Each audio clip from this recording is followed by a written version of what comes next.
English ഭാഷയിൽ definite ആർട്ടിക്കിളായിട്ടുള്ള the, സ്വരശബ്ദങ്ങൾക്ക് മുന്നിൽ the എന്നും വ്യഞ്ജന ശബ്ദങ്ങൾക്ക് മുമ്പിൽ ദ എന്നും ഉച്ചരിക്കും. ഈ ഡെഫിനിറ്റ് ആർട്ടിക്കിൾ പ്രയോഗിക്കേണ്ട സന്ദർഭങ്ങൾ: ഒന്ന്, സമുദ്രങ്ങളുടെ പേരിൻ്റെ മുന്നിലാണ്. ഉദാഹരണത്തിന് the Atlantic Ocean, the Indian Ocean തുടങ്ങിയവ. രണ്ട്, കടലുകളുടെ പേരിൻ്റെ മുന്നിലാണ്. ഉദാഹരണത്തിന് the Red Sea, the Dead Sea. അതേപോലെ നദികളുടെ പേരിൻ്റെ മുന്നിലാണ്. ദ നൈൽ, ദ ഗേഞ്ചസ് തുടങ്ങിയവ. അതേപോലെ കനാലുകളുടെ പേരിൻ്റെ മുന്നിലാണ്. The Panama canal, the Suez canal. അതുപോലെ കപ്പലുകളുടെ പേരിൻ്റെ മുന്നിലാണ്. The queen Elizabeth, the Titanic. വളരെ ട്രെയിനുകളുടെ പേരിൻ്റെ മുന്നിലാണ്. The K express, the Himsagar express.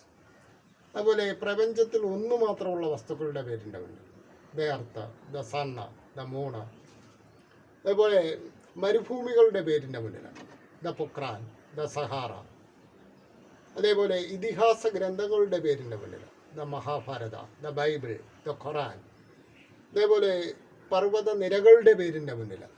The Himalayas, the Alps തുടങ്ങിയവ. ഇതിൻ്റെ ബാക്കി ഭാഗം രണ്ടാമത്തെ ഷോർട്സിൽ നൽകുന്നതാണ്.